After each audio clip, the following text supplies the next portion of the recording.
उग्रसेन के भाई थे देवक। देवक की एक बेटी थी, उनका नाम था देवकी। देवकी का विवाह किससे हो गया? सूरसेन के पुत्र आनक दुंदुभि वसुदेव से। और जब देवकी विदा होने लगी तब आकाशवाणी हो गई। कंस स्वयं विदा करने ले जा रहा था। अस्यास्त्वामष्टमो गर्भो हंतायाम वसे बुध। ये अबुध कंस है, मूर्ख कंस, जिसको तो इतने प्रेम से विदा करके ले जा रहा है ना, इसकी 8वीं संतान तेरे मृत्यु का कारण है। अब लोग कहते आकाशवाणी ने ही तो कंस की बुद्धि फेर दी। भैया कंस जो भक्ति दिखा रहा था ना, वो बनावटी भक्ति थी। जरा से बूंद पड़ी नहीं सो रंग बाहर आ गया, यही तो है, हाँ? कच्चा रंग उतर जाता है कि नहीं रंग जाता? देखने में लगता है कि पक्का रंग है, लेकिन पानी में उतरे तब पता चलता है ना। लोग कह रहे थे कंस बड़ा अच्छा है, बड़ा अच्छा है। बताओ बहन का विवाह हुआ, स्वयं रथ हाँक के ले जा रहा है। इतना बेचारा दयावान व्यक्ति है, परिवार के प्रति निष्ठा भक्ति रखने वाला व्यक्ति है। आकाशवाणी, अरे अगर अच्छा होता तो व्यक्ति अच्छा है तो अच्छा ही रहना चाहिए ना। आकाशवाणी सुनकर तो कभी कभी जो है दुष्टों की दुष्टता सामने लाने के लिए इस प्रकार से बोलना पड़ता है, तब जाकर के दुनिया जिसको अच्छा समझ रही थी ना, एक्सपोज करना पड़ता है।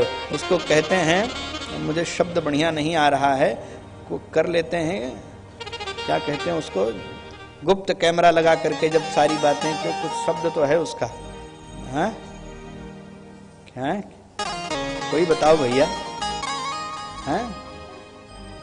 अरे वो क्या कोई बोला, वाह शाबाश, स्टिंग ऑपरेशन करना पड़ता है, यही शब्द सोच रहा था मैं, स्टिंग ऑपरेशन। वो क्या, मंच पे तो सब बढ़िया बढ़िया बोलते हैं, भीड़ में तो सभी बढ़िया बढ़िया बोल लेते हैं, सही बात तो तब पता चलती है जब स्टिंग ऑपरेशन में बात, कैमरे से बात होती है। बहुत बढ़िया लच्छेदार संस्कृत बोलने वाला, मृदुतापूर्वक व्यवहार करने वाला, स्टिंग ऑपरेशन में कैसे अपशब्द बोलता हुआ दिखाई पड़ता है। अच्छा है तो हमेशा अच्छा होना चाहिए ना। ये जो है भगवान ने भी इसके साथ स्टिंग ऑपरेशन कर लिया। एक वाणी आकाशवाणी कराई सो सारा खुल करके चिट्ठा सामने आ गया। लो देख लो दुनिया वालों, ऐसे जिसको तुम पुण्यात्मा समझ रहे थे ना, ये पापी है, इसी को मारने के लिए हमें अवतरित होना है। भगवान ने अगर ये नहीं किया होता तो इसका कच्चा चिट्ठा सामने आ पाता। इसने जो है पकड़ लिया केश देवकी के। सोचा जब बांसुरी नहीं रहेगी तो बांसुरी कहाँ से बनेगी, जब देवकी नहीं रहेगी तो संतान कहाँ से होगी, मैं अमर हो जाऊंगा। सोचा मैं इसको मार दूं, तो वसुदेव जी ने हाथ पकड़ लिया। मृत्युर्जन्मताम वीर देहे न सहजायते। एक सज्जन हमसे कह रहे थे, महाराज खाली हाथ व्यक्ति पैदा होता है, अकेला पैदा होता है। अरे वो भागवत पढ़ो भैया, अकेला कोई नहीं पैदा होता, कछु साथ लेके आता है। साथ क्या होता है पता है? जब हम पैदा होते हैं तो मृत्यु को साथ लेकर के आते हैं। हाँ, यहां लिख रहे हैं मृत्युर्जन्मवताम वीर देहेन सहजायते। जब हमारा शरीर पैदा उस संसार में आया ना, तो अकेले नहीं आया, मृत्यु को साथ लेकर के आया। तत्व समझो, भागवत समझो, सब बात समझ में आ जाएगी आपको। अद्यवाप्त शतान्ते वा मृत्युर्वै प्राणिनाम ध्रुवः। मृत्यु शाश्वत सत्य है, इसलिए तुम इसको छोड़ दो। उसने कहा उपदेश मत दो, मैं उपदेश सुनने के लिए नहीं खड़ा हूं। देवकी को मार दूंगा तो संतान नहीं होगी तो मैं कालजयी हो जाऊंगा। वसुदेव जी ने कहा भैया कैसे न कह करके देवकी को बचाया जाए। उन्होंने कहा एक बात बताओ, इससे डर है कि इसके बच्चों से? बोले इसके बच्चों से। बोले जितने बच्चे होंगे सब आपको दे देंगे, मार लेना। किसी ने कहा वसुदेव जी कैसे बाप होंगे जो अपने बच्चों को मरने के लिए दे देंगे? वसुदेव जी ने कहा भैया अब ही तो बचा लो देवकी को, पता नहीं बच्चे हों कि ना हो, पता नहीं कंस कल को अपने पाप से स्वयं मर जाए जब तक मुझे संतान हो, अथवा तो जो बात कही जा रही वही सही हो जाए। अब ही तो देवकी को किसी भी शर्त पे बचा लो। देखो बुद्धिमान व्यक्ति वही है जो अंतिम क्षण तक समस्या से लड़े, पलायन नहीं करना चाहिए, अंतिम तक समय तक डट के रहना चाहिए, उसी को विजय श्री की प्राप्ति होती है। छोड़ दिया, पहले पुत्र का जन्म हुआ। पहले पुत्र का, भगवान के सबसे बड़े भाई का क्या नाम है जानते हैं? सबसे बड़े भाई का नाम है कीर्तिमान। पैदा होते ही वसुदेव जी ने उसका नाम रख दिया। क्यों? क्योंकि कंस मार देगा, कम से कम नाम तो रहेगा मेरे बच्चे का, और जब मार देगा तो कल को मान लो पिंडदान करना होगा, तर्पण करना होगा, तो नाम रहेगा तो ही तो पिंडदान कर पाऊंगा, इसलिए नाम रख। कीर्तिमान, भगवान के सबसे बड़े भाई का नाम है कीर्तिमान। कंस के पास मिले गए, कंस ने कहा भैया इससे हमें डर नहीं, 8वीं संतान से हमें डर है, तो इसको ले जाओ। उसी समय देवर्षि नारद आए, 8 फूल रखा, इधर से गिनो तो ये 8वां, इधर से गिनो तो ये 8वां। सो भ्रम में पड़ गया। 6 संतानों को कंस ने मार डाला। 7वें के रूप में बलराम जी आए, जो रामावतार में छोटे भैया बन करके आए थे। उन्होंने कहा इस बार हमें बड़ा भाई बनना है। बोले क्यों? बोले छोटा भाई था, सेवा करना चाहता था, लेकिन बड़े भाई कभी कभी आप आंख दिखा देते थे, डर जाता था मैं। यही बार बड़ा बनना है, बड़ा रहूंगा, जब मनमाना सेवा करूंगा अपने हिसाब से। बोले आ जाओ, बड़ा बन जाओ। तो माँ के पेट में आए। अब कथा समझने वाली है। भगवान बलराम जी जब पेट में आ गए, यानी लक्ष्मण जी ही बलराम बन करके 7वें गर्भ के रूप में भगवान ने अपनी माया को बुलाया, याद किया, इधर आओ। माया ने कहा सरकार आदेश। बोले 2 काम करो, हमारा 2 काम संपादित कर दो। क्या? देवकी का जो 8वां गर्भ है उसको तुम निकाल लो।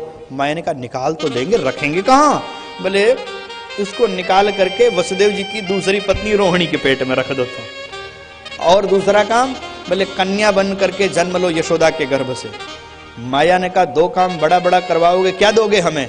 भगवान ने कहा अगर दोनों काम सावधानी पूर्वक तुमने कर दिया ना, तो फिर तुम्हारे दरबार में नारियल चुनरी का तांता लगा रहेगा, भक्तों की भीड़ लगी रहेगी। बोले सच बताओ? कहीं बिल्कुल ठीक कह रहे हैं। तो 7वां गर्भ खाली किसने कराया? भगवान ने। आरोप किस पर लगा? कंस पर लगा। 8वें के रूप में भगवान आ रहे हैं। कितना बढ़िया भावपूर्ण प्रसंग है। बलराम कौन है? शेषा बता रहे हैं, शेष तो हैं। और भगवान किस पर बैठते हैं? शेष पर ही तो बैठते हैं। बड़े लोग जब आते हैं तो पहले उनका आसन आता है, बाद में बैठने वाला व्यक्ति आता है। तो पहले शेष आए, अब शेष पर विराजमान होने वाले शेषशाही भगवान आएंगे। 8वें गर्भ के रूप में भगवान आए। देवता लोग गर्भगत, और चेहरे पर कांति बढ़ गई, तो हाथ पांव में बेड़ियां डाल दी, पहरियों को लगा दिया, विश्वसनीय पहरियों को। और देवता लोग गर्भगत स्तुति करने के लिए आए। सत्यव्रतम सत्य परम त्रिसत्यम सत्यस्य योनिम निहितम च सत्ये सत्यस्य सत्यमृत सत्य नेत्रम सत्यात्मकम त्वाम शरणम प्रपन्ना। इस श्लोक में भगवान को सत्य का भी सत्य बताया गया है, त्रिसत्य बताया गया है। भगवान भूतकाल में भी सत्य हैं, वर्तमान में भी सत्य हैं, भविष्य में भी सत्य हैं, त्रिसत्य हैं। और शरणम प्रपन्ना, हम आपकी शरणागति और प्रपन्नता स्वीकार करते हैं। शरणागति माने जैसे बिल्ली अपने बच्चे को अपने पकड़ती है, अपने मुख से पकड़ती है ना। बिल्ली का बच्चा अपनी माँ को नहीं पकड़ता है, इसको शरणागति कहते हैं। शरणागति में भगवान आप हमें पकड़ लो, हम आपको नहीं पकड़ पाएंगे, ये शरणागति है। और प्रपन्नता क्या है? प्रपन्नता है जैसे बंदर का बच्चा होता है ना, तो बदरिया अपने बच्चे को नहीं पकड़ती है, अपितु बंदर का बच्चा अपनी माँ को पकड़ता है। तो यहाँ शरणम प्रपन्ना, शरणागति प्रपन्नता माने सरकार आप हमें पकड़ लो, हम आपको पकड़ लें, बस छूटने न पावे किसी प्रकार से, मजबूत जोड़ बन जाए। सत्यात्मकम त्वाम शरणम प्रपन्ना। सज्जनों, अब धीरे धीरे भगवान के प्रकट होने का समय आ गया। भादों का महीना आ गया, कृष्ण पक्ष आ गया, अष्टमी तिथि आ गई, बुधवार का दिन आ गया, रोहिणी नक्षत्र आ गया, सारा दिन व्यतीत हो गया। शाम का समय व्यतीत हो गया। रात के 9 बजे, 10 बजे, 11 बजे, 11:30 बजे, जैसे ही 12 बजे भगवान शंख चक्र गदा पद्म लेकर के कारागृह में प्रकट हो गए। अद्भुत स्वरूप बालक का। तमद्भुतम बालकमंबुजे क्षणम चतुर्भुजम शंख गदार्युधायुधम त्रिवत्सलक्ष्मं गलशोभिकौस्तुभम पीतांबरम सांद्रपयोद सौभगम। अद्भुत बालक। क्योंकि अद्भुत क्यों है? क्योंकि सामान्य बालक जब पैदा होता है तो 2 हाथ वाले, ये चतुर्भुज है, इसलिए अद्भुत है। सामान्य बालक पैदा होता है तो खाली हाथ आता है, शंख चक्र गदार्युधायुधम। खाली सामान्य बालक पैदा होता है तो नग्न पैदा होता है तो पीतांबरम। अद्भुत बालक को देखा, मैया देवकी डर गई, कहीं कंस मार न दे। तो मैया से कहा माँ डरो मत, मैं ही कंस को मारूंगा, पिताजी मुझे गोकुल पहुंचा दो, 11 वर्ष 52 दिन बाद मैं आऊंगा, मेरी प्रतीक्षा करना। लाला मेरे हाथ में तो, हाथ पांव में बेड़ियां लगी हुई, हम कैसे पहुंचा सकते हैं? भगवान ने स्पर्श किया, बेड़ियां कट गई, दरवाजे खुल गए, द्वारपाल सो गए। देखते देखते चतुर्भुज नारायण भगवान दिव्य हो गए, नन्हे से बालक बन गए। और श्री वसुदेव जी ने अपने पात्र में, इसको क्या दौरी में भगवान को रख लिया। सूप में, अपने यहाँ सूप में भी प्रचलन है, तो ये उसमें रख लिया, सिर पे अपने रख लिया लाल जी को और लेके चल पड़े। मंदम मंदम जलधरा, काले काले बादल आ गए, धीरे धीरे बारिश होने लगी। शेषोन वगात, शेष नारायण फण फैला करके उनकी रक्षा कर रहे हैं भीगने से। जब यमुना जी रास्ते में आई तब तो कमाल हो गया। यमुना जी ने सोचा हमारे पति देव आ रहे हैं, अभी छोटे हैं, लाओ दर्शन कर लें। भगवान ने कहा देवी जी तुमको तो दर्शन की पड़ी है, ज्यादा ऊपर बढ़ोगी चरण छूने के चक्कर में पिताजी के प्राण चले जाएंगे, डूब मरेंगे। तो भगवान ने धीरे से अपना चरण नीचे कर दिया, यमुना जी ने चरण छुआ, सीधे नीचे चली गई। बोल भक्त वत्सल भगवान की। और वहां लेकर के पहुंचे, कन्या को का जन्म हुआ था, भगवान को लिटाया, कन्या को लेकर के आए। और जब कन्या को लेकर के आए तो दरवाजे बंद हो गए, बेड़ियां लग गई, पहरेदार जग गए। भाव, जीवन में जब भगवान आते हैं तो जीव बंधन मुक्त हो जाता है, जीवन में जब माया आती है तो जीव बंधन युक्त हो जाता है। माया रोने लगी, रुदन के सुन करके कंस के पैरी कंस को सूचित करते हैं। कंस भागता भागता आया, वसुदेव देवकी ने कहा मत मारो, ये तो कन्या है। पर महाराज एक नहीं सुनी, गोद से छीन लिया, पांव पकड़ करके नचा करके पटकना चाहता था, सो हाथ से छिटक गई और अष्टभुजा बन करके प्रकट हो गई। ए कंस, तू मुझे क्या मारेगा, तुझे मारने वाला तो अवतरित हो गया है। कहाँ बोले ढूंढो तुम, मैं क्यों बताऊं, मैं तो चली। और वह अष्टभुजा वहां से उड़ी कहां से, मथुरा से, और कहां जाकर के विराजमान हो गई, विंध्य पर्वत पर। वही विंध्याचल महारानी है। बोल विंध्याचल माई की जय। नंद गोप गृहे जाता, यशोदा गर्भ संभव, ततस्तौ नाशयिष्यामि विंध्याचल निवासने। उसने अपने बहन बहनोई को कारागृह से मुक्त कर दिया और बड़ी क्षमा मांगी, और क्षमा ही अब कर क्या सकते हैं। अब हम लोग चले गोकुल, जहाँ भगवान के दिव्य जन्मोत्सव की तैयारी हो रही। यहाँ के राजा है नंदराय जी महाराज, रानी है यशोदा जी। सो महाराज जीवन के 80 वसंत गुजर गए, कोई बेटा बेटी नहीं हुआ। तो सब लोग मिलकर के शांडिल्य ऋषि के पास में गए, महाराज कुछ उपाय बताओ, हमारे महाराज के यहाँ किलकारी गूंजे। यद्यपि उन्होंने किसी संतान की आवश्यकता कामना नहीं है, लेकिन हम चाहते हैं। क्या जीवन है, जीवन ऐसे जिया जाए कि हमारे अभाव, हमारे दुख को सब अपना दुख समझ लें, हमारे सुख को सब अपना सुख समझ लें। यही जीवन की उपलब्धि है महाराज। हमारे दुख को लोग अपना सुख न समझें, कम से कम इस प्रकार से तो रहनी होनी चाहिए। शांडिल्य ऋषि ने कहा क्या चाहते हो, बोले महाराज को बेटा हो जाए। कहे हम जो उपाय बताएंगे करोगे, कहे सब करेंगे। कहे आबाल बनता वृद्ध नर नारी सब करेंगे, कहे सब मिल के कर लेंगे, उपाय तो बताओ। तो शांडिल्य ऋषि ने कहा अगर सब लोग मिल करके एकादशी का व्रत रहें और अपना पुण्य नंदराय जी को दे दें तो उनको बेटा हो जाए। बताओ, एकादशी इतना बड़ा महत्वपूर्ण है। जिसको ज्ञानी लोग आत्मा कहते हैं ना, उस आत्मा को आत्मज बनाने में अगर कोई समर्थ है तो एकादशी व्रत है। आप लोग एकादशी नहीं करते हैं, ये ठीक बात नहीं है। सब लोगों को एकादशी का व्रत करना चाहिए, छोड़ना नहीं चाहिए। अन्य अन्य प्रातस्मरणीय पूज्यपात श्री राघवाचार्य स्वामी जी कहते हैं कि भैया सब व्रत रहोगे तो पुण्य मिलेगा, नहीं रहोगे तो पाप नहीं मिलेगा। लेकिन एकादशी रहने से पुण्य और न रहने से पाप लगता है।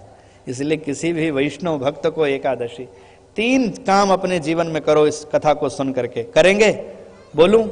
पहली निष्ठा है गले में तुलसी की माला, एक ही दाना हो, तुलसी निष्ठा, एकादशी का व्रत और भगवान का नाम कम से कम 1 माला से लेकर के 16 माला, 20 माला, 21 माला जो कर सको, पर एक ही माला करो तो भी वाह वाह मेरी तरफ से।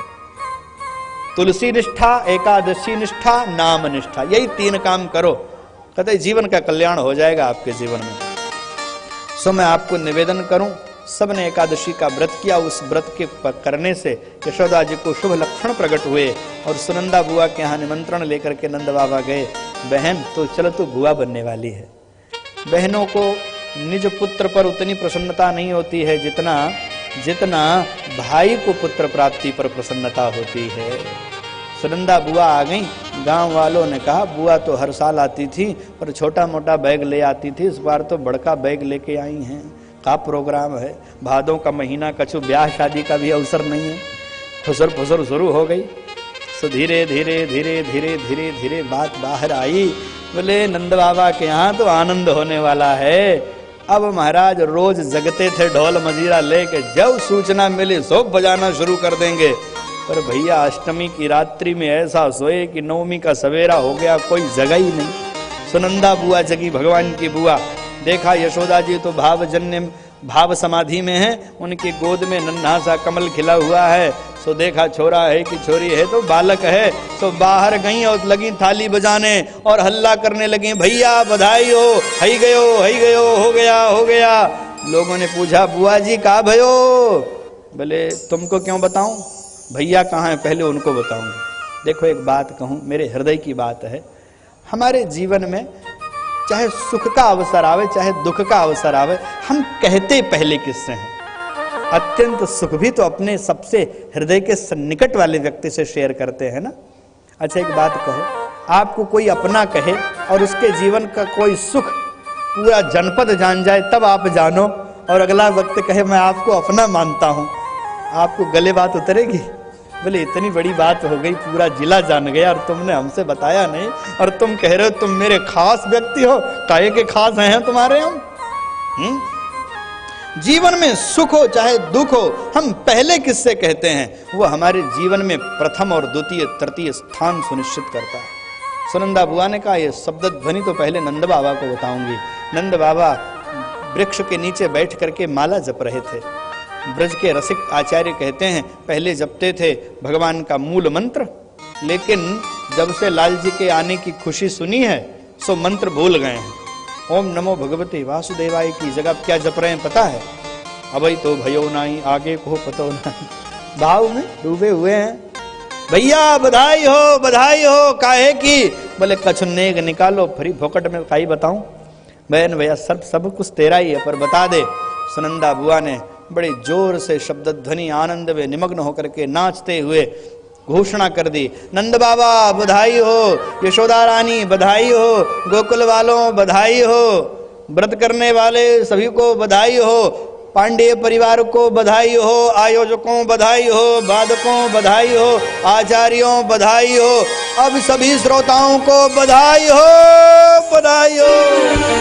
अब बोलो काहे की, बोलो काहे की, काहे की? अरे नंद घर आनंद भयो है, या की बधाई हो, बधाई हो।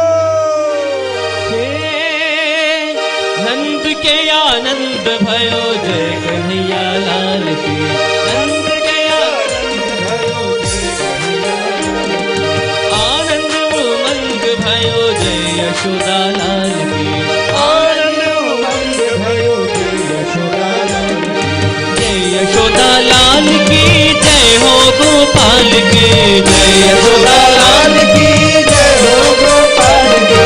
जय यशोदा लाल की, जय हो गोपाल की।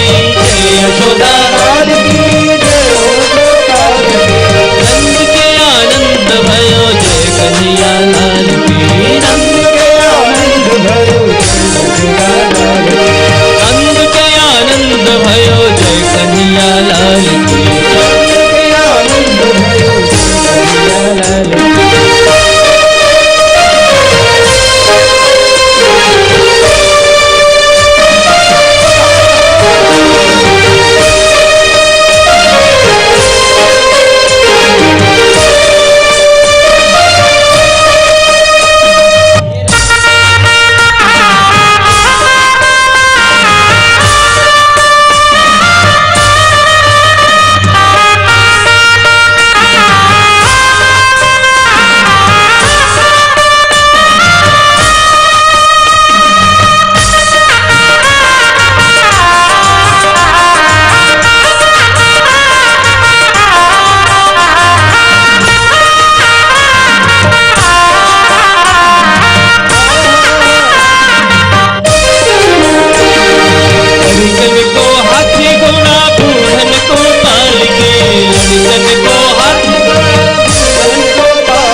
लाल की जय हो गोपाल की जय यशोदा लाल की जय कन्हैया लाल की जय दाऊ दयाल की जय कन्हैया लाल की जय दाऊ दयाल नंद